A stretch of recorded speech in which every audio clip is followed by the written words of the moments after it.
세 번째 패러그래프입니다. 창세 이후 네. 창세 이후 악한 사탄이 즉시 세상에 침투해 들어와서 죄를 들여와 사망을 가져왔습니다. 사탄이 반역하고 대항하여 전쟁을 일으킨 것입니다.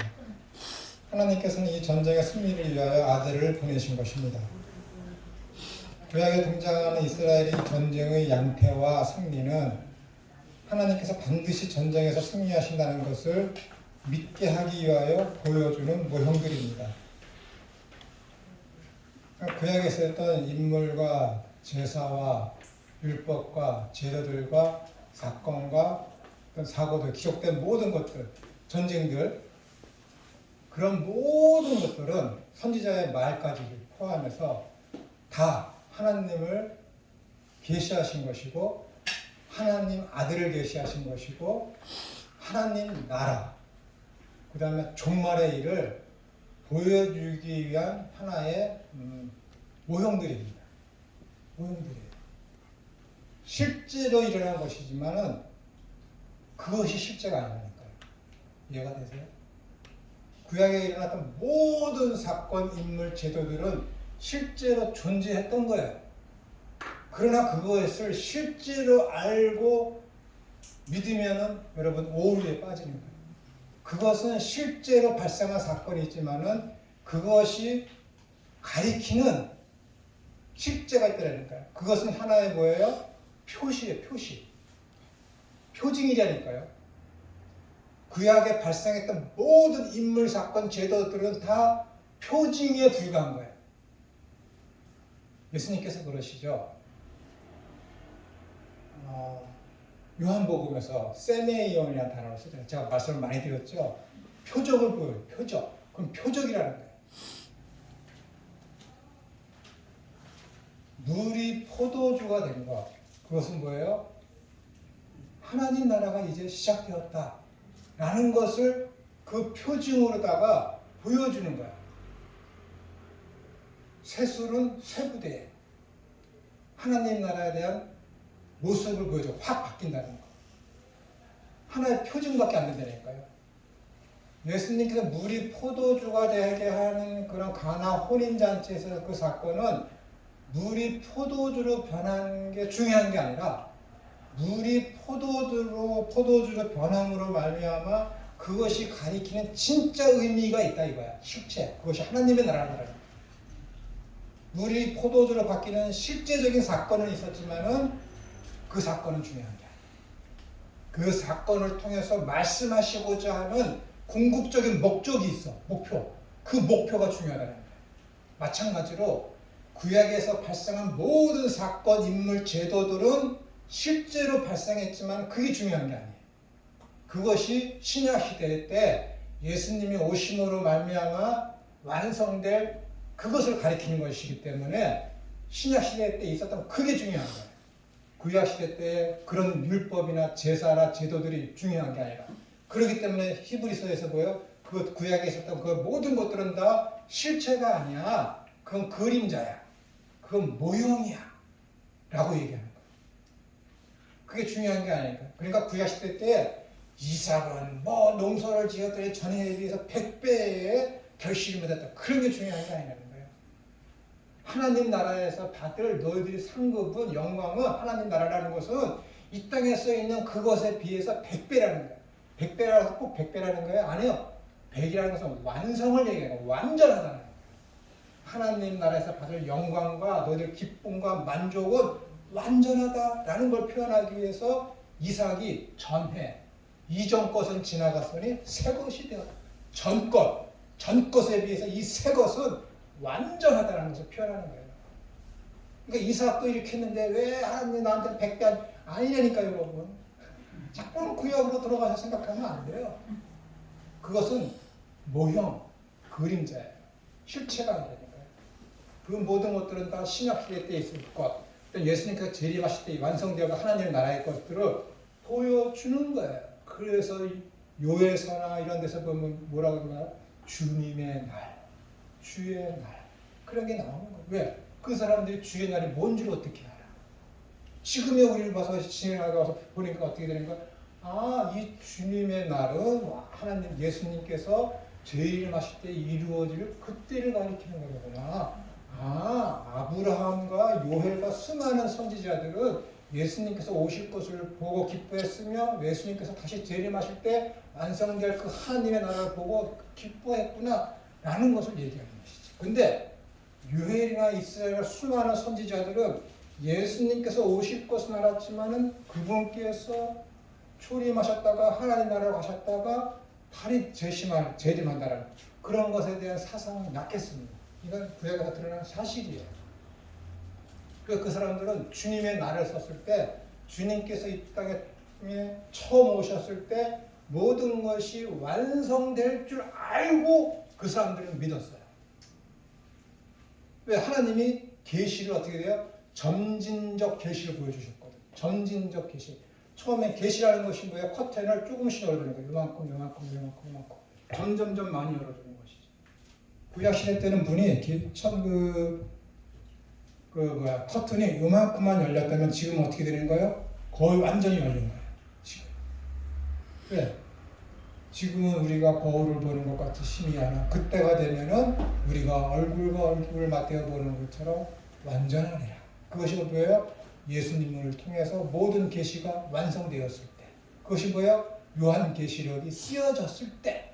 그러니까 요한계시록이 쓰여졌을 때 요한계시록을 받아본 그 당시의 사람들 요한계시록을 어떻게 된 거예요? 완전히 다 온전히 이해했지.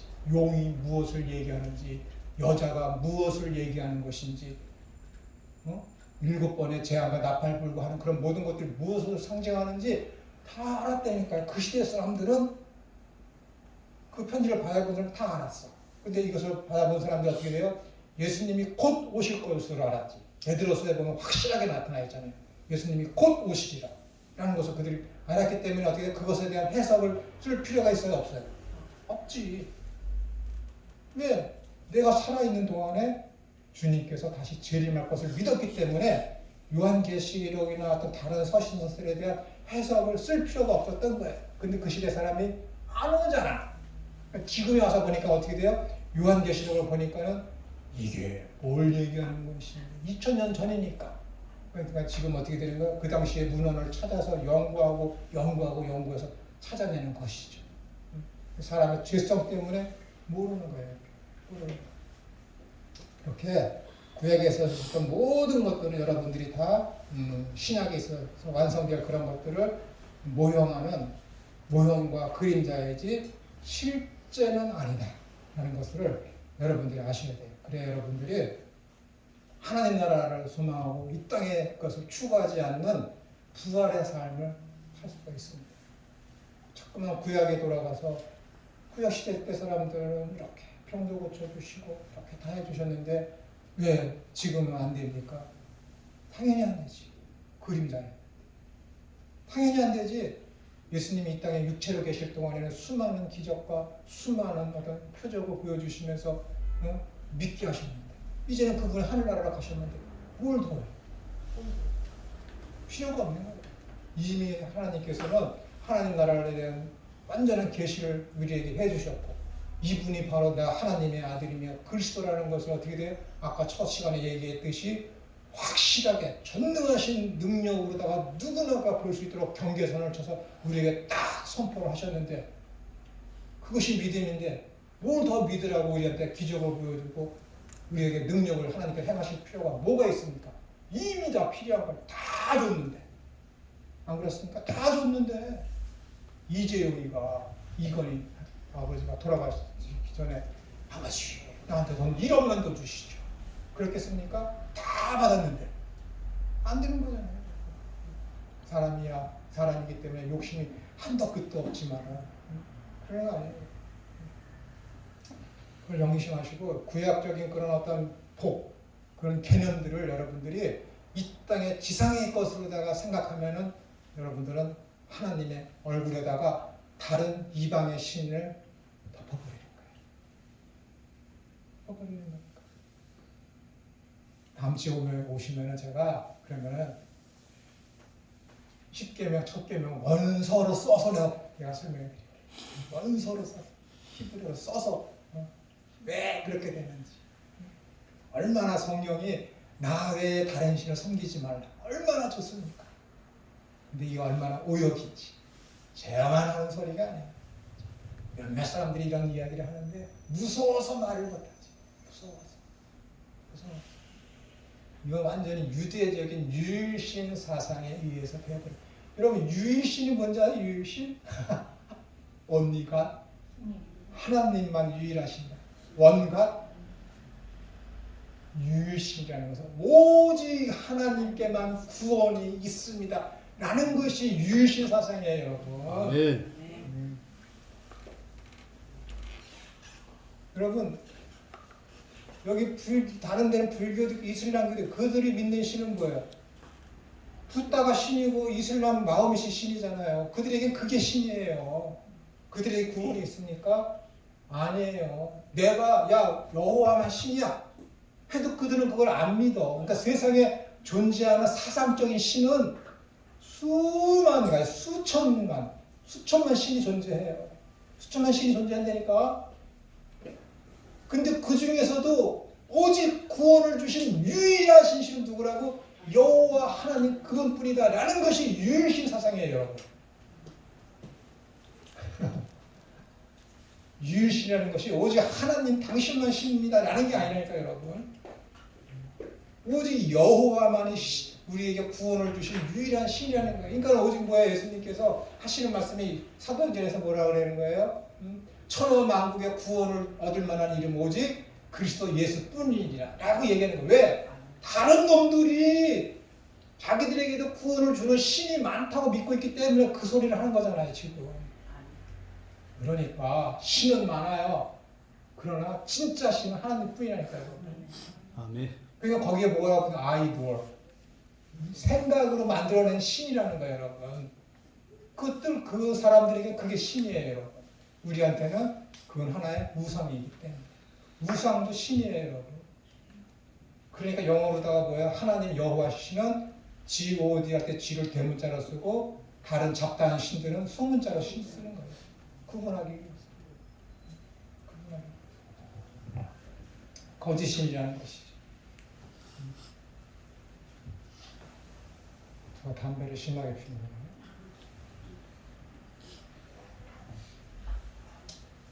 구약의 전쟁의 승리는 뱀의 머리가 어떻게 상처를 당하고가 빠졌네요. 어떻게 상처를 당하고 결국에는 어떻게 되는지를 보여주는 그림자입니다.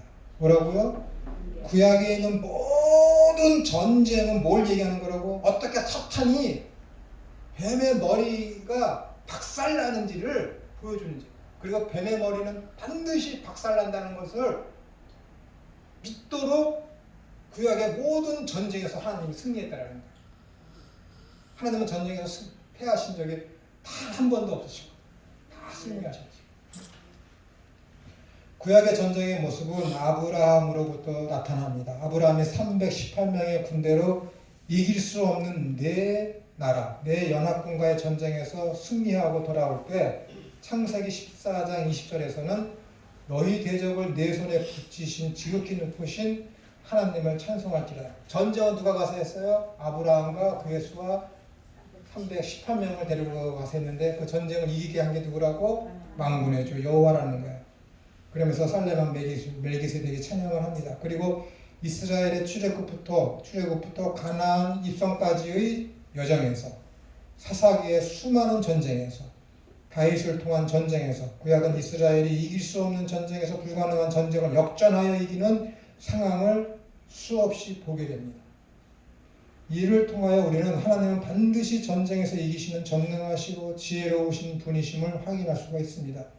이러한 모든 전쟁의 참된 승리는 예수 그리스도께서 죄의 최후의 세력인 죽음을 정복하시는 그리스도의 부활로 궁극적으로는 그렇게 쟁취된 것입니다.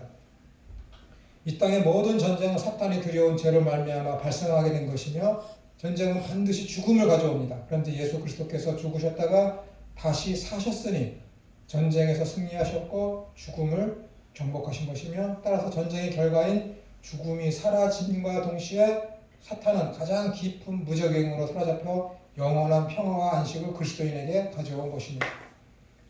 이것이 예수 그리스도의 부활로 얻어진 결과입니다. 그래서 예수 그리스도께서는 요한복음 11장 25에서 26절에서 예수님께서 이르시되 나는 부활이요 생명이니 나를 믿는 자는 죽어도 살겠고 무릇 살아서 나를 믿는 자는 영원히 죽지 아니하리라. 이것을 내가 믿느냐라고 말씀하셨습니다. 그리스도를 믿으면 영생을 얻게 된다고 말씀하신 것입니다.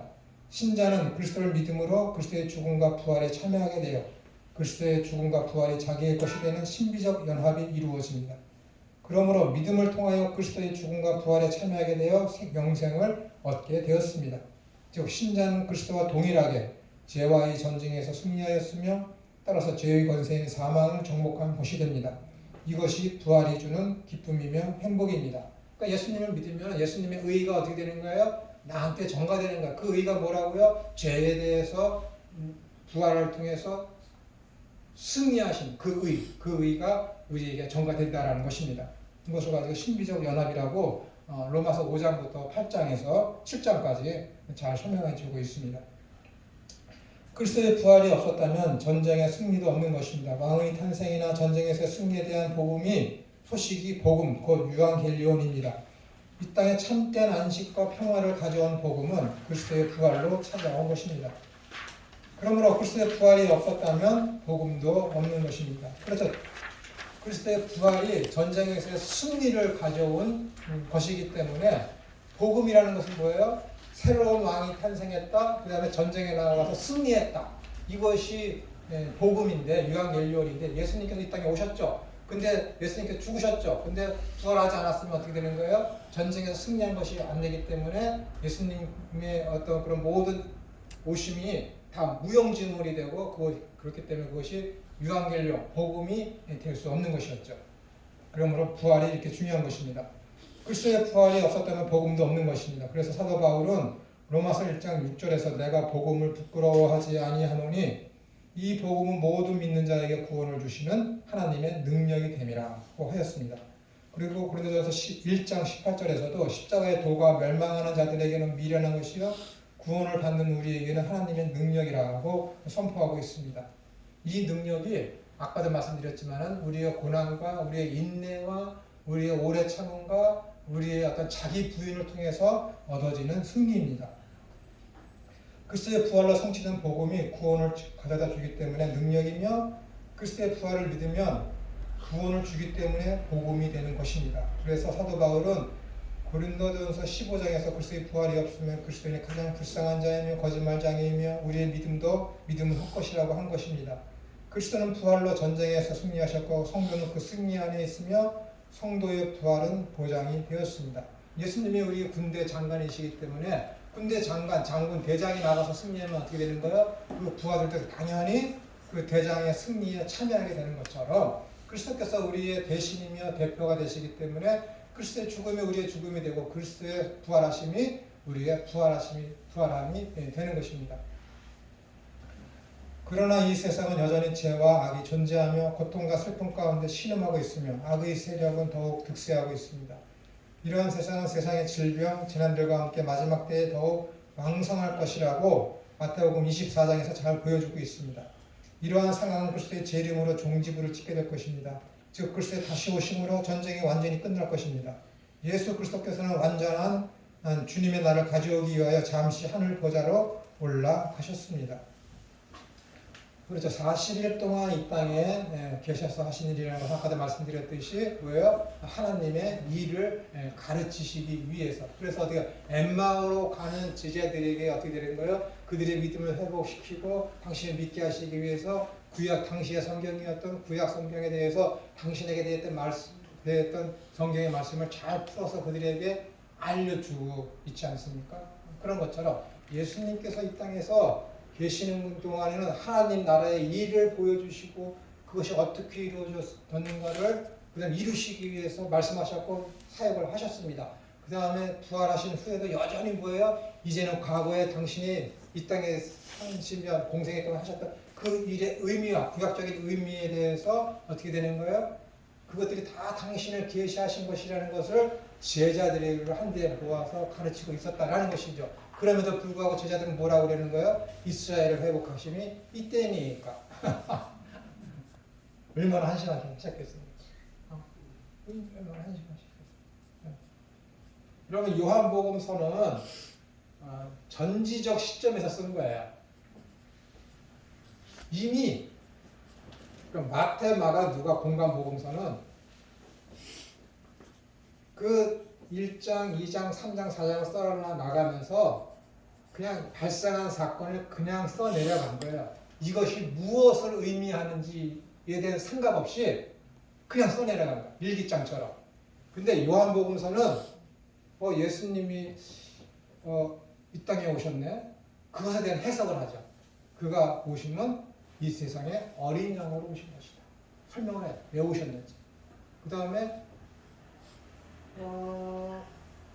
그 가나 혼인잔치에 가서 물이 포도주가 되는 것을 하면서 그것에 대한 설명을 또 하세요. 그것이 뭐예요? 3장 이후에 따라오는 거. 니고데모와 그런 대화를 통해서 지금 물이 포도주가 된 이 사건이 무엇을 의미하는지 니고데모와의 만남을 통해서 설명해 주는 거예요. 그냥 있는 게 아니에요, 여러분. 요한복음서가. 계속해서 그 사건에 일어난 것에 대해서 뒤에 그런 것들을 설명을 해주고 있습니다. 여러분, 요한복음서가 얼마나 심오한지 아세요? 예수님께서 오셨습니다. 그 이튿날 하다가 가나 혼인잔치가 열릴 때는 사흘째 되던 날.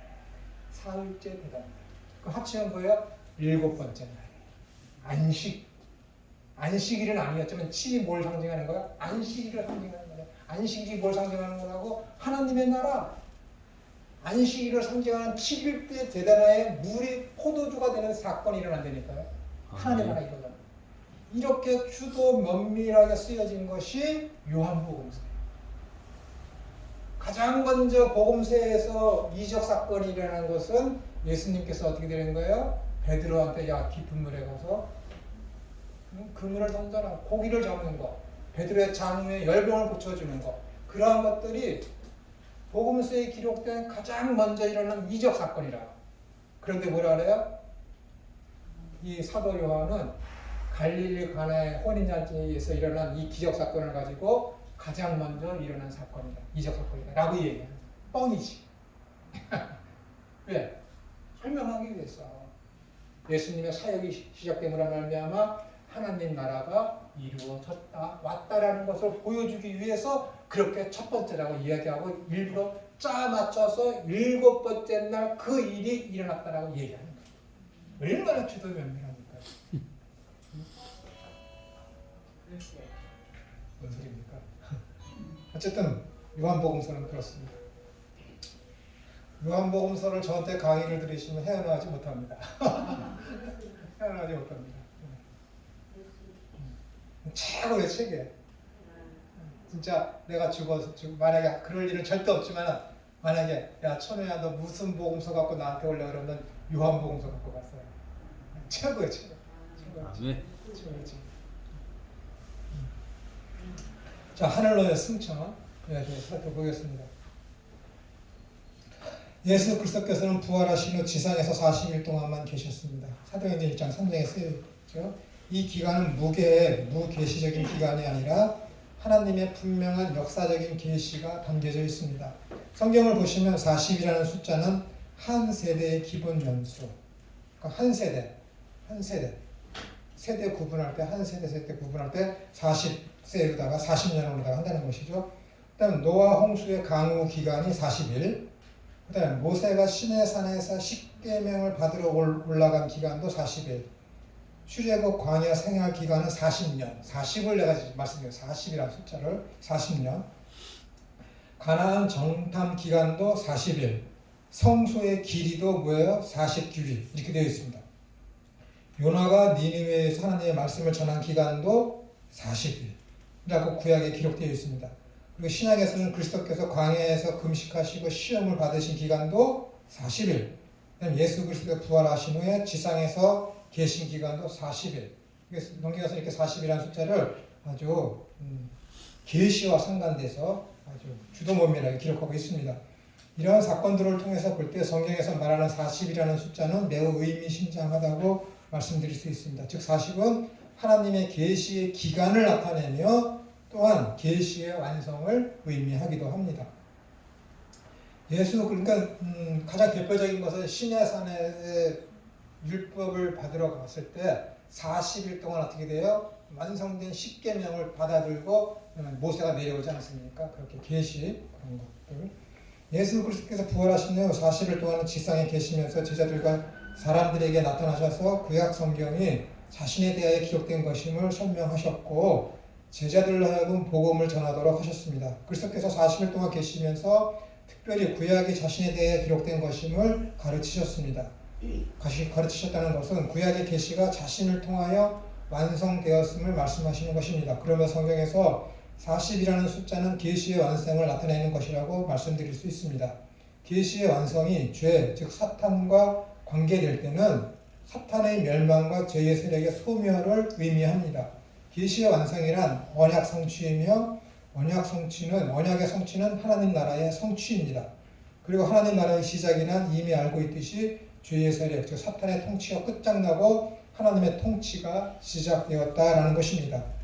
그리스도께서는 승천하시기 전에 이 사실을 제자들을 통하여 온 세상에 전할 것을 명령하신 것입니다. 이제는 성령님을 통하여 하나님의 통치가 임하는 시대가 도래하였습니다. 우리가 지금 교회의 시대, 성령님의 시대에 지금 은혜의 시대에 살고 있는 것이죠. 예수 그리스도의 승기는 하나님의 뜻을 온전히 완성하신 후, 즉 언약을 완성하신 후에 즉시 이루어진 것입니다. 그렇다면 사탄의 전쟁에서 승리하신 그리스도께서는 지상에 머무르시지 않으시고 왜 하늘로 올라가셨을까요? 히브리서 기자는 그리스도의 죽으심에 대하여 9장 26절 하반부에서 이제 자기를 단번에 제물로 드려 죄를 없이 하시려고 세상 끝에 나타나셨느니라고 하면서 지금부터 잘 따라오셔야 돼요. 하면서 28절 상반부에는 이와 같이 그리스도도 많은 사람의 죄를 담당하시려고 단번에 들이신 바 되셨다라고 하였습니다. 그리고 10장 12절부터 12절에서는 이 뜻을 따라 예수 그리스도의 몸을 단번에 들이심으로 말미암아 우리가 거룩함을 얻었노라. 제사장마다 매일 서서 섬기며 자주 같은 제사를 드리되 언제요?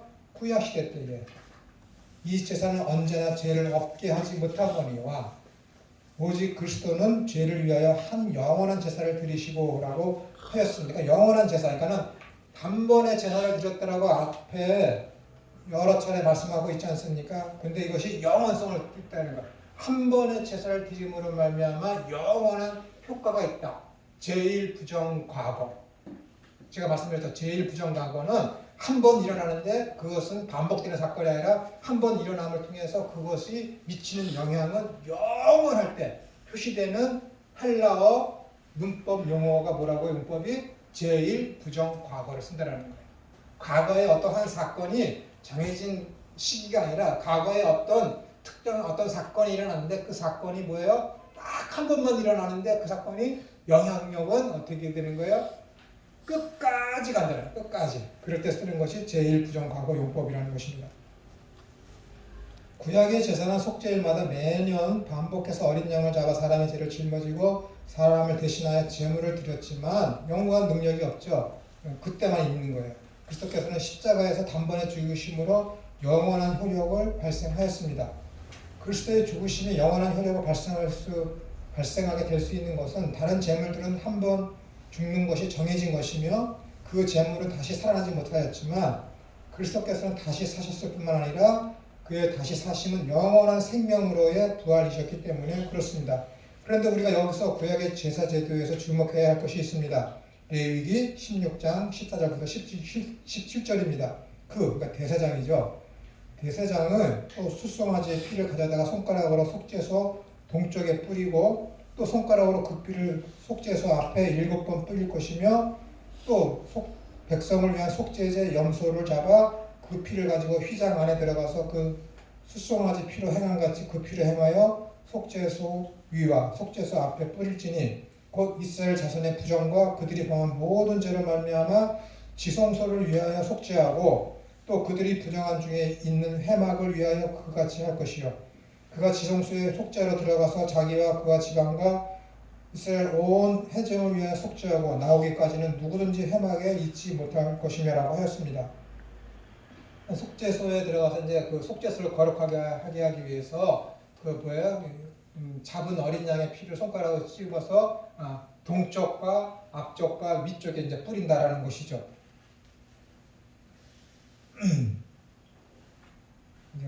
구약의 희생 제사 제도는 대제사장의 희생 제사를 드리면 그것으로 끝이 아니라, 잘 들으세요. 구약의 희생 제사 제도는 대제사장이 희생 제사를 드리면 그것으로 끝이 아니라 지금 여기 14절부터 17절에 있는 내용대로 제사를 마친 후에 대제사장이 희생 제물의 피를 가지고 어디로 들어갔어요? 지성소 안으로 들어가서 자기와 그의 지방과 온 이스라엘 회중을 위하여 속죄하여야 했습니다. 그런데 예수 그리스도께서는 단번에 성소에 들어가셨다라고 히브리서 9장에서 이야기하고 있죠. 그러나 예수 그리스도께서는 자신의 희생을 친히 가지고 예루살렘 성전의 지성소에 들어가신 것이 아니라 피를 뿌려야 되기 위해서는 어떻게 되는 거예요? 완전한 제사의 끝을 맺기 위해서는 지성소로 들어가야 끝이에요. 그 제물을 죽이면 끝이 아니라 그 제물을 죽인 다음에 그 피를 어디로 들어가야 된다고요? 지성소에 들어가는 거예요. 지성소에 누가 법궤가 있고 뭐 만나가 있고 뭐 지팡이가 있고 해서 하나님 거기 임하시는 곳이잖아요. 다른 곳에 임하는 것이 아니라 지성소에 하나님 임하시는 거예요. 지성소에 가서 보고를 하는 것이지. 대제사장이 우리가 이렇게 희생 제사를 마쳤습니다라고 하나님 앞에 임하신 하나님 앞에 나가서 이야기 보고를 하는 것이에요. 그것처럼 예수님께서 어떻게 십자가 상에서 죽으셨어요. 어린 양으로서 죽으셨죠. 이제 어떻게 되는 거예요? 그 어린 양으로 죽은 그 피가 지성소에 뿌려져야 되는데 예수님께서 십자가상에 돌아가심으로 말미암아 일어난 것이 뭐예요? 성전에서 지성소의 휘장이 찢겨졌잖아요. 없어진 거예요. 그 거룩성이 이제 거기에는 그거 이제 아무것도 아니라는 거예요. 성전은 이제 아무것도 아니고 제사제도는 파해졌다, 박살났다, 없어졌다. 그것을 지금 의미하는 것이거든요. 그렇기 때문에 예수님께서 어떻게 돼요? 십자가에 달려 죽으심으로 말미암아 그 피가 뿌려질 지성소가 땅에 있어요, 없어요? 없어진 거예요. 보세요. 그 다음 그리스도께서는 참것의 그림자인 선으로 만든 성소에 들어가지 아니하시고 바로 그 하늘에 들어가사 이제 우리를 위하여 하나님 앞에 나타나시고 라고 하였습니다. 참된 지성소가 어디라고요? 하늘 보좌, 하나님이 계신 곳. 예수 그리스도께서는 땅의 지성소에 들어간 것이 아니라 하늘의 지성소에 들어가신 것입니다. 땅의 지성소는 그림자의 실체가 아니기 때문에 보세요. 9장 23절에 하늘에 있는 것들의 모형은 이런 것들로서 정결하게 할 필요가 있었으나 하늘에 있는 그것들은 이런 것들보다 더 좋은 제물로 할지니라 라고 했습니다. 그러니까 뭐예요? 그림자여 땅의 지성소는 그림자의 실체가 아니기 때문에 사라질 것들입니다. 그러니까 주후 70년에 파괴됐죠. 그러나 하늘의 지성소는 영원한 것입니다. 그러므로 예수 그리스도께서 자기의 희생을 직접 하늘로 가지고 올라가셔서 하나님께 드려야 사람들의 죄가 어떻게 되는 거예요? 사함받게 되는 것입니다. 그래서 예수 그리스도께서 이 땅에 계실 수가 없었고 하늘로 올라가셔야 했던 거예요. 여기 우리와 함께 계시면서 무리도 걸어주세요. 병도 고쳐주세요. 그럼 얼마나 좋습니까? 솔직한 제 바람이에요. 저번 주에도 제가 지옥에 대해서 말씀드리면서 지옥에 대한 그 고통이 지속적으로 영원히 받는 것이 아니라 그 고통받는 그 효력이 계속 되는 것이었으면 좋겠습니다. 제가 그렇게 말씀드렸지 않습니까? 진짜 그랬으면 좋겠어요. 내가 아는 누군가가 지옥에 갔는데 거기서 영원히 그냥 뜨거운 불덩이에서 소금이 불에 튀기는 것처럼 계속 튀기는 그런 고통을 당하는 것을 알면 얼마나 괴롭겠습니까? 그렇잖아요. 거지 나사로하고 부자가 있었는데 서로 보고 있잖아요. 이렇게 낙원에서. 그렇죠? 그것은 제 바람입니다. 예수님이 안 올라가시고 여기서 지금 천우하고 같이 있었으면 실제적으로 그것도 제 바람이에요. 그럼 하나님 저 미국 가고 싶을 때 보내주세요. 타임머신 가면 제가 SF 영화를 굉장히 좋아하거든요. 그때 영화 많이 봤죠. 하늘에 계신 아버지께서 아버지께 자신의 희생을 드려야만 뭐예요? 구속 사역이 종결되는 것이었습니다. 그래서 어떻게 되는가요? 예수님께서 이 땅에 계시지 아니하시고 제자들이 슬퍼하겠지만은 내가 가야 더 좋은 보혜사가 온다라고 약속하시면서 40일 만에 하늘로다가 승천하시게 된 것이죠. 그 다음 22쪽. 하나님 보좌 우편의 자정과 영, 하나님 우편에 앉아 계시다가 하는 부분에 대해서 살펴보겠습니다. 그리스도께서 부활하시고 승천하셨을 때, 지금 여기 예수님께서 하늘 보좌 위로 올라가셨다, 승천하셨다라는 이 부분에 대해서 뭐 질문하시거나 의문하는 거 있으세요? 네, 감사합니다. 거기가 낙원하면 틀린 데죠.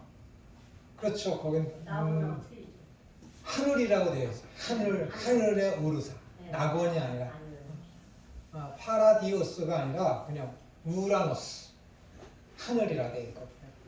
거기하고 여기는 완전히 다른 것이죠.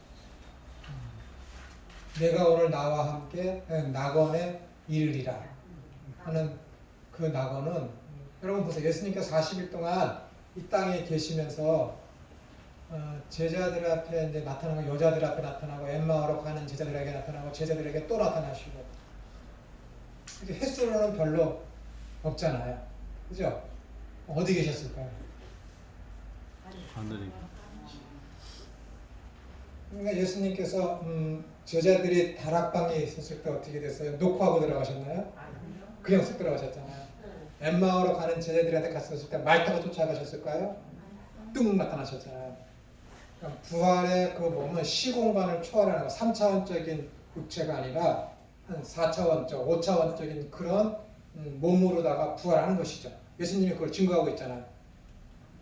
어디든지 이제 통과하잖아요. 그러면서도 육체를 갖고 계셨기 때문에 도마한테 야, 내 손과 옆구리를 보고 만져봐라 했을 때, 만져봤을 때 식재다라고 고백하고 있지 않습니까?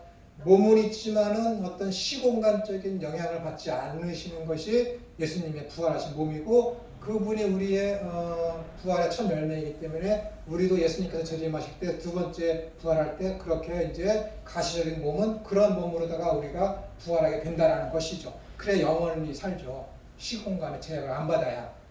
그렇기 때문에 예수님께서 40일 동안 계시면서 이 땅에 어디에서 혼자 계신 것이 아니라 내가 오늘 나와 함께 낙원에 있으리라고 하셨기 때문에 낙원에 계시면서, 이게 제 생각이야. 필요에 따라 오셨다 가셨다 하지 않으셨을까. 그리고 40일이 지나서 그제서야 비로소 하나님 계신 보좌에 오르셨다.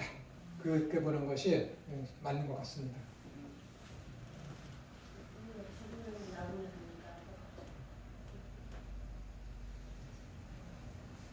죽으면 낙원에 가지만 죽어서 바로 가는 곳이 천국이 아닙니다. 제가 말씀드렸죠. 그러니까 낙원에 있다가 예수님도 불신자들도 죽으면 바로 지옥에 가는 게 아니에요.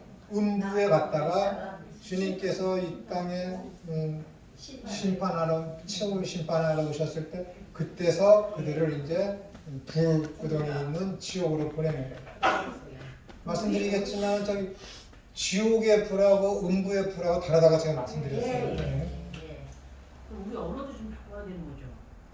그분 천국에 가셨어 이런 언어가 사실 맞는 게 아니잖아요. 그러니까 궁극적으로 천국에 갈 것이기 때문에 틀리다고는 할 수 없어요. 근데 좀 더 명확하게 조직신학자인 제 앞에서 말씀드리려면 낙원에 갔다 가는 게 제가 듣기 편하죠.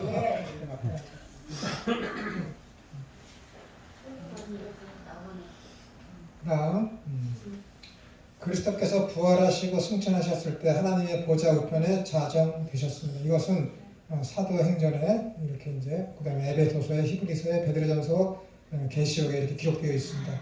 이 좌정은 마태복음 26장 64절에서 이미 예수님 자신에 의해서 예언되었습니다. 하나님의 우편이라는 표현은 신인 동영농적인 표현으로서 하나님을 잘 이해하도록 계시하시기 위한 수단으로 성경에 자주 사용된 표현법입니다. 신인 동영론이라는 것은 제가 말씀드렸듯이 하나님께서는 회전하는 그림자도 없으시고 뭐 그러시는데 하나님은 후회하심도 없으시라는데 인간들을 창조하시고 만드신 것을 후회하셨다라 그런 표현이 있지 않습니까? 이런 것들이 하나님이 전지하시고 전능하신 분이신데 당신이 그런 인간 창조한 것을 후회하셨다는 것은 잘못 만드셨다는 것인가? 라고 오해가 되잖아요. 그러니까 자유주의자들은 그런 식으로 이해를 하겠지만 이게 식인 동영론적인 표현법으로서 하나님께서 인간들의 그런 어떤 죄성에 대한 안타까움과 그 죄를 미워하시는 것을 인간적인 방법으로다가 표현한 것이지 실제로 그렇다라는 것이 아니라는 것. 창조에 대한 실수나 실패를 인정하시는 그런 것들이 아니라는 것이죠. 그 다음에 하나님께서 신인 동영론 쪽에 그분은 영이시라고 하잖아요. 하나님은 영이시니 예배하는 자가 영과 진리로 예배할지니라 그렇게 되어 있을 때 영이신 그 하나님이 발이 있고 손이 있고 눈이 있고 그런 것들이 있겠습니까? 없으시잖아요. 근데 하나님은 뭐예요? 오른손으로 권능을 부여해 잡으시고 그렇게 되어 있잖아요. 그러니까 사람처럼 하나님을 표현하는 것을 가지고 신인 동영론적 표현이다라고 얘기하는 거예요. 그것은 그의 지극한 영화와 하나님의 통치권 행사를 의미합니다. 뭐가요? 하나님의 좌정, 우편, 좌정이라는 그 뜻이 뭐라고요? 하나님의 지극한 영화와 하나님의 통치권 행사를 의미하는 것이 좌정, 의자를 표시한다라는 거예요. 보좌라는 단어가. 부활 승천은 그리스도께서 하늘과 땅의 모든 권세가 드디어 예수 그리스도에게 주어진 것입니다. 그렇다면 성경은 왜 예수 그리스도께서 승천하신 후 하나님 우편에 앉으셨다라고 표현하고 있습니까? 하나님 우편에 앉으셨다라는 것은 문자 그대로 그리스도께서 하늘에 오르셔서 하나님 우편에 앉아 계셔서 쉬고 계신다는 표현입니까? 우리는 이미 신론을 통해서 하나님의 속성과 존재에 대해서 살펴보았습니다. 하나님은 영이십니다. 육신이 없으십니다. 그런데 영으로 계신 분이 앉으실 수 있습니까? 하나님은 영이시기 때문에 썩지 아니하십니다. 라고 하였으며 하나님은 복되시고 유일하신 주권자이시며 만왕의 왕이시며 만주의 주시오 오직 그에게만 죽지 아니함이 있고 가까이 가지 못할 빛에 거하시고 어떤 사람도 보지 못하였고 또 볼 수도 없는 이시니 그에게 존귀와 영원한 권능을 돌릴지어다 아멘 이라고 기록하였습니다. 이렇기 때문에 사람들처럼 몸이 없으신 하나님께서 어디에 앉고 서고 하는 것은 있을 수 없는 것입니다. 그렇죠? 근데 의자가 필요하겠느냐는 거예요. 보좌가 필요 없다는 것이죠.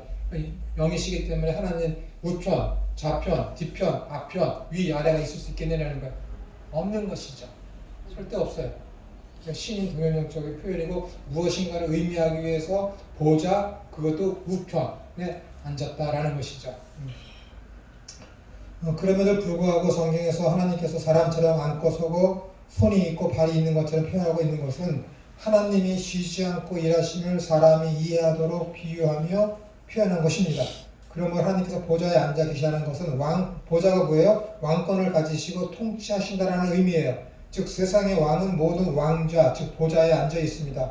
보좌는 왕권을 상징하는 것 중에 하나이며 특별히 왕권을 가지고 통치하는 모습을 표현하는 방식이 왕의 보좌다라는 것입니다. 시편 103편 19절을 보시면 여호와께서 그의 보좌를 하늘에 세우시고 그의 왕권으로 만유를 다스리시도다라고 하였습니다. 또한 이사야서 66장 1절 앞절에서는 여호와께서 이와 같이 말씀하시되 하늘은 나의 보좌여 땅은 나의 발판이니 라고 하였습니다.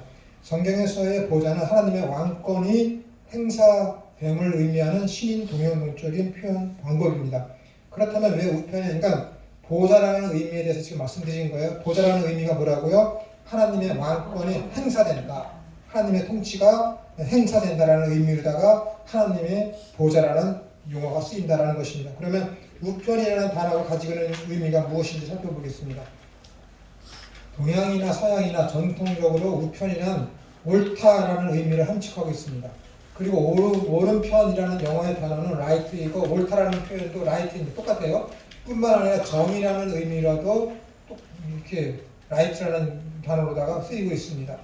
오른편에 대한 이러한 의미는 이스라엘도 동일합니다. 그러므로 예수 그리스도께서 하나님 우편에 계시다는 것은 하나님의 모든 지상 사역이 하나님 아버지의 뜻에 완전히 일치하며 옳다라는 의미입니다. 그리고 솔로몬이 왕위에 등극할 때 어머니 밧세바를 오른편에 앉힌 것은 어머니를 지극히 높게 우대하는 행동이었습니다. 그러므로 그리스도께서 보좌에 앉으신 하나님 우편에 앉아 계시다라고 하는 것은 하나님과 동일한 통치권을 가지고 계시다라는 것으로서 시편 110편 1편의 여호와께서 내 주에게 말씀하시기를 내가 내 원수들로 내 발판이 되게 하기까지 너는 내 오른편에 앉아 있으라 하셨도다라는 것의 성취입니다. 이에 대하여 사도 바울은 이러므로 하나님이 그를 지극히 높여 모든 이름 위에 뛰어난 이름을 주사 하늘에 있는 자들과 땅에 있는 자들과 땅 아래에 있는 자들로 모든 무릎을 예수님의 이름에 꿇게 하시고 모든 입으로 예수 그리스도를 주님이라 시인하여 하나님 아버지께 영광을 돌리게 하셨느니라 라고 빌립보서에서 이야기하고 있습니다. 히브리서에서도 역시 지금 우리가 하는 말의 요점은 이러한 대제사장이 우리에게 있다는 것입니다. 그는 하늘에서 지극히 크신 이의 보좌 우편에 앉으셨으니라고 하면서 12장 2절에서는 믿음의 주요 온전케 하시는 이인 예수님을 바라보자. 그는 그 앞에 있는 기쁨을 위하여 십자가를 참으사 부끄러움을 개의치 아니하시더니 하나님 보좌 우편에 앉으셨느니라 라고 진술을 하였습니다. 요한 사도는 계시록에서 하나님과 어린 양이신 예수 그리스도께서 보좌에 계심을 반복하여 기록하고 있습니다. 특히 22장 1절부터 3절에서는 또 그가 수정같이 맑은 생명수의 강을 내게 보이니 하나님과 및 어린 양의 보좌로부터 나와서 길 가운데로 흐르더라. 강 좌우에 생명나무가 있어 12가지 열매를 맺되 달마다 그 열매를 맺고 그 나무 잎사귀들은 망복을 치료하기 위하여 있더라. 다시 저주가 없으면 하나님과 그 어린 양의 보좌가 그 가운데 있으리니 그의 종들이 그를 섬기며라는 말씀은 높여지셔서 영광 가운데 계신 그리스도이심은 그리스도의 절대적 통치권과 위엄을 볼 수가 있는 것입니다. 예수 그리스도께서 하나님 보좌 우편에 앉아 계시면 하나님의 동등한 신적 왕권을 가지고 절대적인 통치력을 행사하고 계심을 표현하는 고백입니다. 그러니까 이렇게 예수님께 높여지시면 뭐예요? 승천하셨고 하나님 우편에 앉으셨고 우편에 앉으셨다라는 것인데 승천하신 그것은 뭐예요? 예수님께서 이제는 모든 사역의 어떤 죄를 사하는 그런 사역의 종지부를 찍기 위해서 하늘나라에 올라가신 것이고 하늘나라에 올라가셨는데 하나님 우편에 앉아 계시다. 우편이라는 것은 옳다라는 것이며 그 다음에 보좌라는 것은 하나님의 왕권이 행해지고 있다는 거예요. 그러니까 그 또 우편이라는 것은 뭐예요? 그거를 나와 동등된 위치에 있음을 선포하는 것이 우편이라는 것이죠. 그렇기 때문에 예수님께서 하나님 보좌 우편에 앉아 계신다는 것은 그가 하신 땅에서 한 모든 사역은 절대적으로 다 옳으며 나 하나님 아버지가 인정하며 그는 그렇기 때문에 나와 동등된 왕권을 가지고 세상을 통치하게 될 것이다. 통치한다 라는 그 의미가 여기까지의 내용입니다. 그 다음에 너무 빠르죠. 읽어보시면 되니까 오늘 이거 맞춰야 되니까 예수님께서는 이제 다시 절려서 산자와 죽은 자를 심판하고 오시리라 라고 되어 있습니다. 이것은 뭐 핵심적으로 말씀드리면은 절려서 산자와 죽은 자를 심판하고 오신다 라고 했을 때 사람들이 이게 문자적으로 이해를 하면은 산자와 죽은 자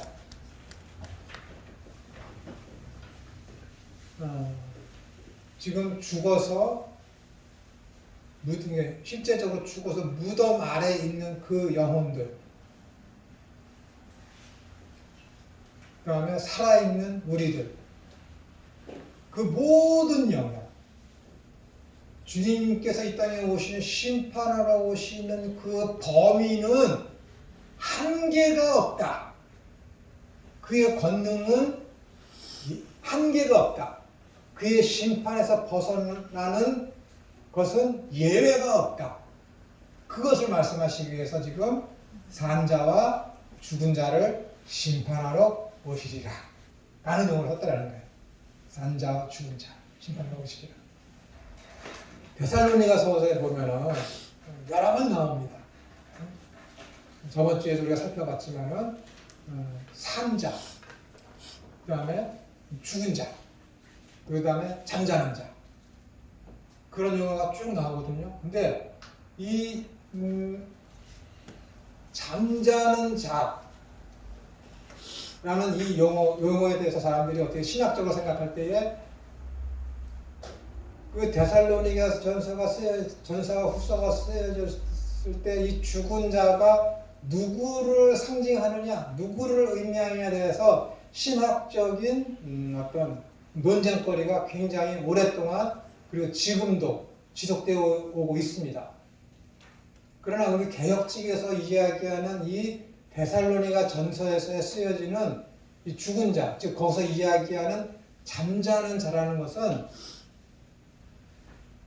예수님께서 재림하실 것인데 이 재림하실 것이라는 것을 확실히 믿었는데 이 죽은 자들, 재림하시기 전에 죽었던 자들, 이들의 영혼은 어떻게 됩니까? 라는 질문이 데살로니가서에 있습니다. 그러니까는 이 데살로니가서에서 이야기하는 이야기는 뭐예요? 지금 미래 시대에 있었던 우리 시대의 죽은 자와 산자를 이야기하는 것이 아니라 데살로니가 교회에 한정돼서 지금 그리스도께서 반드시 재림할 것이라고 믿고 임박한 재림의 소식을 듣고 있다가 재림을 보지 못한 죽은 자들, 먼저 죽은 자들은 어떻게 됩니까에 대한 대답이 데살로니가서에서 죽은 자와 잠자는 자와 산 자에 대한 논쟁이라는 거예요. 이해가 되세요? 내가 지금 베드로한테 들었어. 야, 우리가 죽기 전에 그리스도께서 재림하실 거야 라는 복음을 들었습니다. 그런데 내 아버지가 그 복음을 듣고 너무 좋아했는데 그리스도께서 재림하실 것을 믿었는데 재림하시기 전에 내 아버지가 돌아가셨네. 왜 묻는 거예요? 베드로한테 가서 묻는 거예요. 내 아버지가 이렇게 복음을 받아들이고 했는데 그리스도께서 재림하시기 전에 돌아가셨습니다. 그러면 제 아버지는 어떻게 되는 거예요? 묻는 것에 대한 대답이 데살로니가 전후서에 있는 잠자는 자와 산 자에 대한 이야기라는 거예요. 지금 우리한테는 해당이 안 되는 거예요. 우리한테. 그때 그 질문이. 이해가 되시죠? 왜냐면 이것에 대한 그리스도의 재림 때의 산 자와 죽은 자에 대한 거, 그 다음에 요한복음 12장인가요? 나사로가 죽었을 때 막달라 마리아가 찾아가서 얘기했을 때 무릇 살아서 믿는 자와 죽어서 믿는 자와 살아서 믿는 자에 대한 그런 얘기들에 대한 의문들이 굉장히 많이 있기 때문에 제가 드리는 거예요.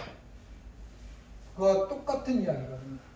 사람 이해를 못해. 요한복음 12장인가 거기에 있는 그 말씀에 있더라서 무릇 살아서 나를 믿는 자, 무릇 죽어서 믿는 자도 나를 믿으면은 죽어서도 살고 살아서도 영생하리라.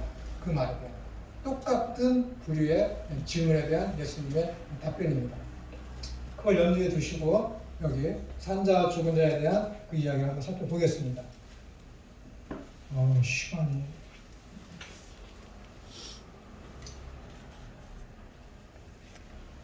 그럼 이것만 말씀드리겠습니다. 한번 읽어보시고 여기 그 내용이 있는지 모르겠지만은 공중에서 예수님께서 재림하실 때에 지금 재림에 관한 거 재림하실 때에 공중에서 너희들이 주를 맞이하리라. 그렇기 때문에 뭐가 있어요? 휴거라는 말이죠. 휴거. 이 휴거라는 단어는 성경에 없습니다. 성경에 없어요. 분명히 없어요. 마태복음 24장인가 거기에 보시면은 26장인가 거기에 보시면 예수님께서 종말에 관해서 말씀하시면서 인자가 올 때에 천사들이 택한 자들을 사방에서 불러 모으리라. 분명히 있죠. 예수님께서 이 땅에 다시 재림하실 때에 천사들이 예수님께서 택하신 자들을 사방에서 불러 모으리라. 사방에서 다 불러 모으리라.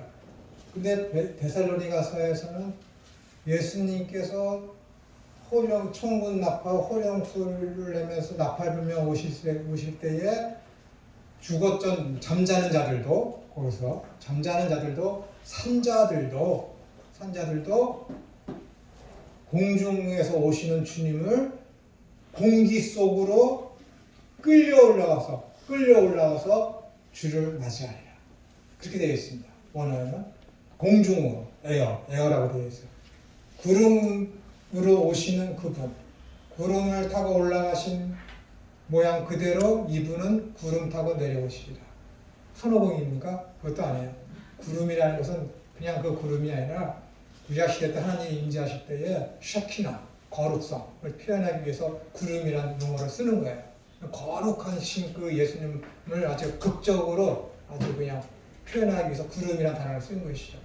거룩과 영광 가운데 심판해 주러 글쎄서 공중에서 이렇게 내려오실 때 어떻게 되는 거예요? 마태복음의 말씀을 드리면은 천사들이 하나님께서 택하신 백성들을 사방에서 끌어모으는 거예요. 이렇게 공중에서 내려오는데 사방에 있는 사람들을 끌어모으는 거예요. 공중에 있는 주님을. 그러니까 베드로로서는 어떻게 되는 거야? 디모데 데살로니가서에서 있는 그 기자는 뭐예요? 이것이 공중으로 끌려 올라가는 것처럼 표현하는 거예요. 거룩한 그 공기 안으로, 구름 안으로다가. 이것이 말 그대로 사람들이 공중으로 끌어올라가는 어떤 휴거를 이야기한다고 그러면은 예수님께서 마태복음 26장에서 이야기한 인자가 올 때에 택하신 백성들을 천사들이 사방에서 끌어모은다라는 그 말하고 완전히 어긋나는 거예요. 맞지 않아요. 거기에서는 공중에서 주를 맞이하시리라는 그런 말이 절대 없거든요. 그러니까 여기 데살로니가서에서 이야기하는 그 공중이라는 그 단어, 에어라는 그 단어, 그 다음에 구름이라는 그 단어에서 우리가 그것을 문자적으로 이해를 하게 되면은 이 어네스트와 같은 이렇게 휴거라는 단어를 만들어서 기독교를 이렇게 교리적으로 혼란에 빠뜨리고 이단 사상에 물들게 만드는 것입니다. 그러나 이 마태복음에 있는 천사들이 택하신 백성들을 사방에서 불러 모으고 거룩하신 그 예수님께서 공중에서 이렇게 올라가신 그 모습 그대로 이렇게 내려오신다라는 그 표현을 했을 때 거기서 영접한다라는 그 단어는 뭐냐면은 내 마음속에 취하는 것을 이야기해요.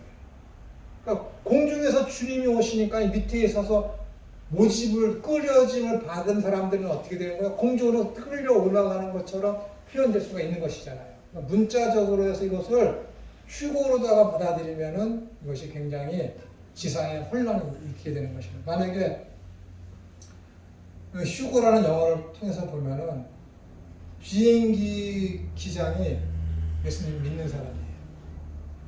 근데 휴거가 임하니까 어떻게 돼요? 이 사람이 팡 없어지니까 비행기는 어떻게 되겠습니까? 얘네는 하나님을 믿지 않으니까 그냥 죽어버리라는 거예요. 죽어버리라. 굉장히 큰 혼란이 임하죠. 왜? 하나님의 천지를 창조하신 이 세상을 그런 식으로다가 불바다가 되고 혼란스럽게 한다는 것도 질서의 그 하나님에 의해서 맞지 아니하고 마태복음에 있는 그 말씀하고 예수님이 재림하실 때 그 형상하고 그 사도 바울이 이야기하는 마지막 때 그 주님께서 재림하실 때 공중에서 주를 맞이한다는 그 말하고 하면은 이것이 맞지가 않아요.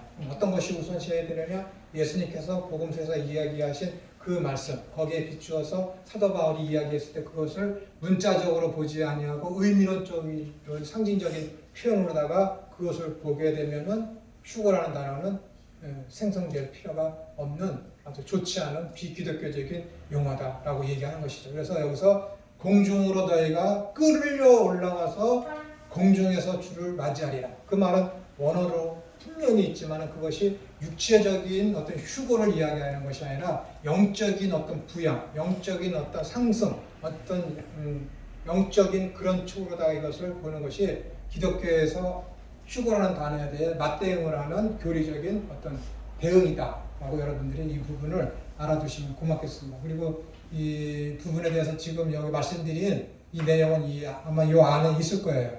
네. 24쪽인가요? 거기에 보시면 여러분들이 지금 좀 더 여러분들이 잘 이해하실 수가 있을 것입니다.